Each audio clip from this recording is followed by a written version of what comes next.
reportage qu'on va voir maintenant touche à l'immobilier justement avec, on a trouvé ça une idée originale de certains on achète souvent pour soi, vous le disiez, pour sa retraite, pour avoir un toit, pour se rassurer. Il y a des gens qui disent non, il ne faut pas acheter pour soi, il faut acheter pour louer, il faut acheter pour, pas pour spéculer, mais en tout cas pour faire travailler cet argent-là et en obtenir tout de suite un rendement. Et ça peut marcher. Ils ont fait fortune dans la pierre en osant là où beaucoup hésitent. À l'heure où la plupart des Français s'endettent pour acheter leur résidence principale, nous avons rencontré ceux qui envisagent l'immobilier comme un investissement financier.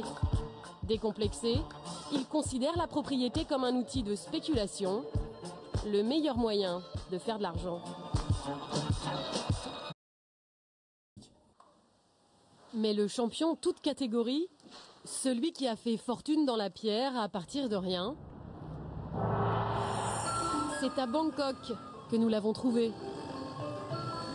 Une des plus hautes tours de la ville. Gilles Grimm nous a donné rendez-vous à son hôtel. Voilà, salle de sport. Il a commencé comme Élise Franck.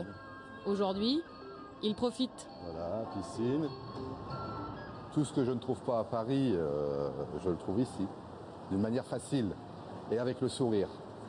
Il y a 24 ans, il achetait à crédit son premier studio à Paris. À 57 ans, il peut profiter de la vie. Son empire immobilier est estimé à 40 millions d'euros. Il vit entre Paris, où il gère ses affaires, et Bangkok, où il dépense son argent. Pourtant, au départ, son truc, c'était les pompiers. Paris, 20e arrondissement. Nous sommes au cœur de l'empire Grimm. Et voici son homme de confiance, Patrick Carpenter. Là, on est chez nous. C'est vraiment notre secteur. Rien que dans cette cour, 23 appartements. Là, là c'est un 2 pièces, un grand 2 pièces. Là, en bas, un petit studio. Là aussi, les studios. Puis dans le bâtiment principal. Voilà. Au premier étage, je vais passer devant vous. Patrick nous fait visiter un bien typique du parc immobilier Grimm. Venez donc. Un studio de 23 mètres carrés. Là, le locataire est parti. Il va être remis complètement en rénovation.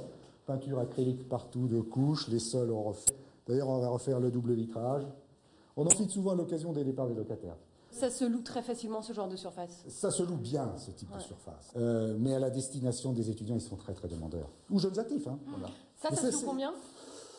Si on force pas, vraiment, c'est 550 €, vous croyez-moi, vous faites des euros. 550, 600 maximum, avec les chars. Hein. Et le reste de la balade donne le tournis. Dans le quartier, Grimm possède un appartement dans presque chaque rue. Puis également, Monsieur Grimm possède des appartements. Je vais vous montrer un de ces lots. Toujours des surfaces d'une centaine de mètres carrés.